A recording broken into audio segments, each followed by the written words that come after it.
বন্ধুরা, আজ আমি আপনাদের সঙ্গে শেয়ার করছি ডিম মসুর ডালের একটি রেসিপি। বাড়িতে যদি মাছ মাংস না থাকে তাহলে কিন্তু প্রোটিনযুক্ত এই রেসিপিটি তৈরি করে খেতে পারেন। এই এক তরকারিতে ভাত খাওয়া হয়ে যাবে, সঙ্গে আর কিছুই লাগবে না। আবার বাড়িতে অতিথি আসলেও রান্না করে দিতে পারেন। তাহলে এখানে এক বাটি আমি ডাল নিয়েছি। ডালটাকে ভালো করে ধুয়ে নিতে হবে। মসুর ডালে অনেকটাই নোংরা থাকে। এই ডালটাকে 3 থেকে 4 বার ভালো করে জল পাল্টিয়ে ধুয়ে নেব, যতক্ষণ না স্বচ্ছ একটা জল আসছে। দেখতেই পাচ্ছেন ডালটা কিন্তু খুব সুন্দরভাবে ধোয়া হয়ে গেছে। এটাকে ঢেকে 10 মিনিটের জন্য রেস্টে রাখবো। এখানে 7টা ডিম আগে থেকে সেদ্ধ করে নিয়েছি। ডিমটা একটু চাকু দিয়ে চিড়ে দেব, এতে করে লবণ হলুদ ঢুকে যাবে আর ডিমটা ফাটার সম্ভাবনা থাকবে না। অনেক সময় ডিম কিন্তু ভাজলে ফুটে যায়, এইভাবে যদি চিড়ে দেওয়া হয় ডিম কিন্তু ফুটে যায় না। এটা ভালো করে মাখা হয়ে গেছে। এবার এটাকে ভেজে নিতে হবে। একটা ফ্রাই প্যানে সরিষার তেল দিয়ে দিলাম। সরিষার তেল দিয়ে ডিমটাকে আমি ভাজবো। তেলটা আমার গরম হয়ে গেছে। এবার একে একে সবগুলো ডিম দিয়ে দিচ্ছি। ডিমটা যতক্ষণ না লাল লাল হচ্ছে ততক্ষণ পর্যন্ত ওয়েট করব। ডিমটা কিন্তু সুন্দর একটা কালার চলে এসেছে। এবার এটাকে নামিয়ে নিতে হবে।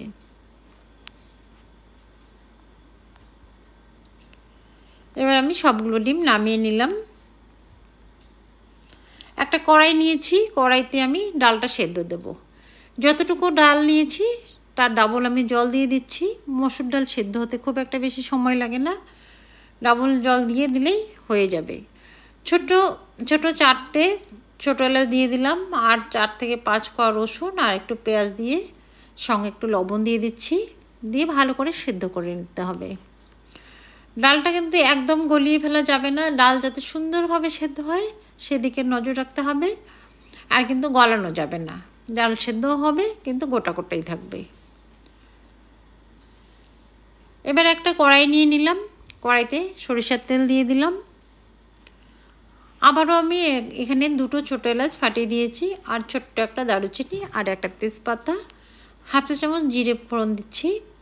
ফোড়নটা যতক্ষণ না ভাজা হচ্ছে ততক্ষণ পর্যন্ত এটাকে ভেজে নিতে হবে, তাহলে কিন্তু সুন্দর একটা স্মেল আসবে। এটা ভাজা হয়ে গেল। এখানে আমি একটা পেঁয়াজ কুচি করে রেখেছি মিডিয়াম সাইজের, সেটা দিয়ে দিলাম। পেঁয়াজটা যতক্ষণ না নরম হচ্ছে ততক্ষণ পর্যন্ত এটাকে ভেজে নেব।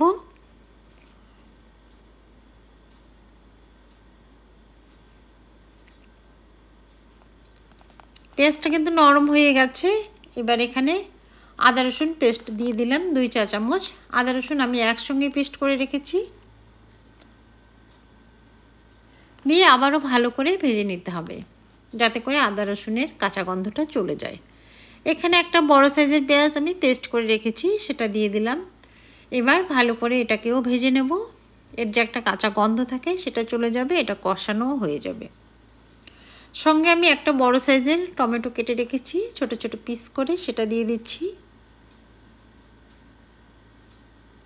এবার সবগুলো কাঁচা উপকরণ একসঙ্গে ভেজে নিচ্ছি, এতে করে সুন্দর ভাজা হয়ে যাবে, সবার গা থেকে কাঁচা গন্ধ চলে যাবে।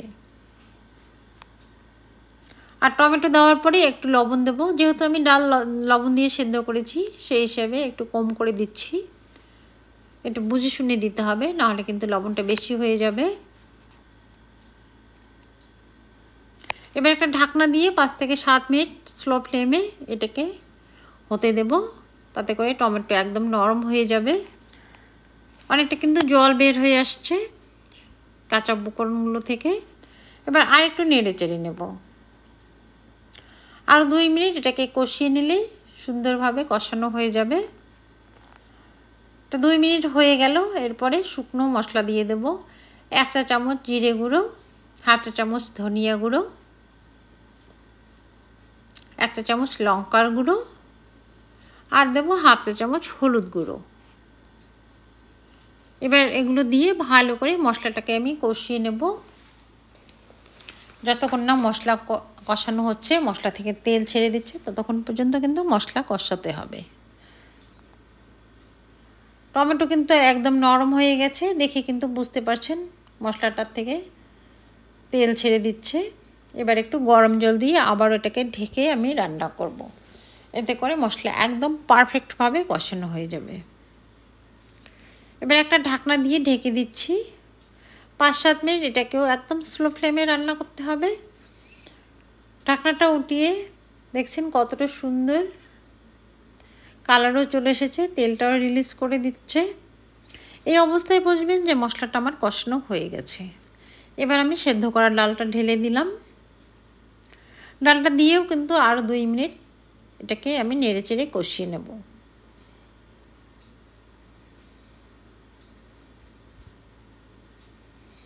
এবার আমি ডিমগুলো উপর থেকে ঢেলে দিচ্ছি। ডিম দিয়েও ভালো করে নেড়েচেড়ে কষিয়ে নিতে হবে 2 মিনিটের মতো। আর এই পর্যায়ে যদি কারো একটু ঘন মনে হয় একটু গরম জল দিতে পারেন, তাতে কোনো অসুবিধাই হবে না। আর যদি এরকমই ঘনত্ব রাখতে চান তাহলে জল দেওয়ার কোনো দরকার নেই। আর উপর থেকে দিয়ে দিলাম রোস্টেড কসুরি মেথি।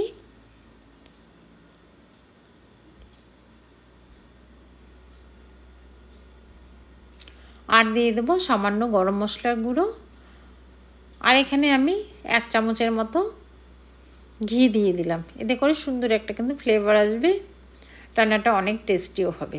আশা করছি বন্ধুরা আজকের এই রেসিপি ভালো লেগেছে। ভালো লাগলে অবশ্যই একটা লাইক দিয়ে কমেন্ট করে জানাবেন, বন্ধু আত্মীয়ের মধ্যে শেয়ার করে দেবেন। আর চ্যানেলে নতুন হলে একটা সাবস্ক্রাইব করে অনুরোধ থাকলো। আমি কিছু উপর থেকে কাঁচা লঙ্কা দিয়ে এটাকে ঢেকে রাখবো 2 থেকে 3 মিনিট। গ্যাসের ফ্লেমটা অফ করে দিলাম। 3 মিনিট পর এটাকে সার্ভ করব।